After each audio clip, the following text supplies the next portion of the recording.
Hello everyone, welcome to my YouTube channel Know About Embedded Systems. So in today's video, we will understand what is error frame and what is the use of error frame, how it looks like in CAN network. That part we will understand. So this is also one of the interview topic. You should know what is error frame in a CAN network and how it is used in our CAN communication. So before starting the video, if you are a new viewer to my channel, kindly subscribe my YouTube channel and share to your friends and gain the knowledge on embedded system. Let us start the video. So guys, if you watch my previous video, in the previous video I have explained you what are the different types of errors available in the CAN network and how they are going to be, how the errors are caused in our CAN network. That part I have explained. If you want, you can watch that video as well in detail explanation again what are the different errors. So there are in our CAN network we have totally 5 different errors are there. One is called bit error, stop error, form error, acknowledgement error and CRC error.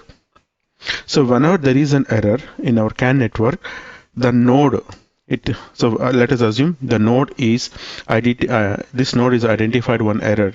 So immediately what this node will do, this node will send something called as error frame to indicate that there is an error in the network or there is an error in the received data. So this node is going to broadcast the error frame to all the nodes which are connected to the network.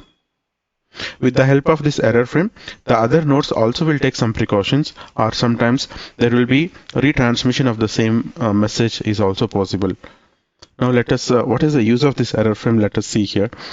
So whenever there is an error, one of the ECU or which ECU is identified as a error message, or which ECU or which node is identified error, that particular ECU is going to broadcast the error frame.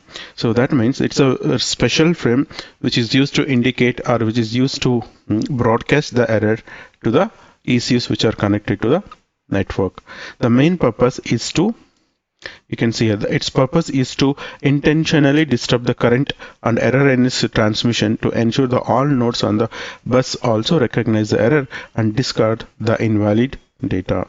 So whenever you transmit an error frame, the invalid data which is available or which is received, that will be discarded. So this is the one big advantage with the error frame. How it looks like error frame? Error frame will have 3 parts. So one will be primary active flags, error flags, second one is called superposition of error flags, and third one is error delimiter. So now this error frame is divided into 2 types. One is called active error frame and one is called passive error frame. What is this active error frame and passive error frame? So when I say an active error frame, so there are 2 important things we have to understand. One is called active error frame, one is called active error, and one is called passive error. So what do you mean by active and what do you mean by passive? So active means there will be something called error counters in our ECUs. There will be some counters will be there. One is called TEC and one is called REC. TEC stands for transmitter error counter. Just I'll write it here. So TEC stands for transmitter error counter and REC stands for receiver error counter. Okay, so in ECUs we will have 2 types of counters, especially error counters. There are 2 types of error counters. One is called TEC and REC. TEC stands for transmitter error counter and REC stands for receiver error counter.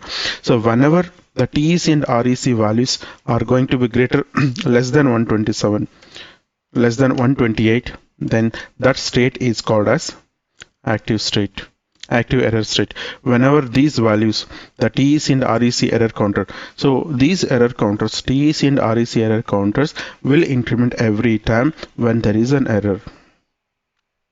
Whenever there is an error, these TEC and REC error counters will increment.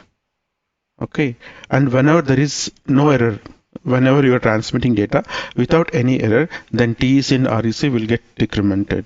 So whenever there is an error, the TEC and REC counters will increment, and whenever there is no error, the TEC and REC error counters will decrement. So like that, if the error counter, these error counters less than 128, then that is called as active error state. And if the error counters are greater than 128 or 127, So whenever the TEC and REC values are greater than 127, then that situation is called as passive error state. In our ECU, we will have three states. One is called active state, passive state, and bus off state. So these three things in detail I'll explain in the next video. As of now, what do you mean by active state and what do you mean by passive state? Active state means the error counters will be less than 128 is called as active state, and passive means whenever the error counters are greater than 127. So based on this active error state and passive error state, our error frame is also divided into active error frame and passive error frame. So currently what you are seeing, this is called as active error frame. So what do you mean by active error frame? Active error frame means we will have totally 6 dominant bits and 6 dominant error flags and then 8 recessive bits. So 6 dominant bit, 6 error flags, superposition of 6 error flags, and then 8 error delimiter. So this is the error frame structure for active state. And then if you look into the passive error state, you can see here. So this is your passive error state.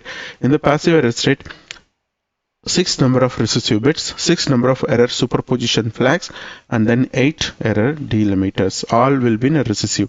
6 recessive, 6 recessive, and 8 recessive bits. 6 are recessive bit, 6 are recessive bits, and 8 error delimiters.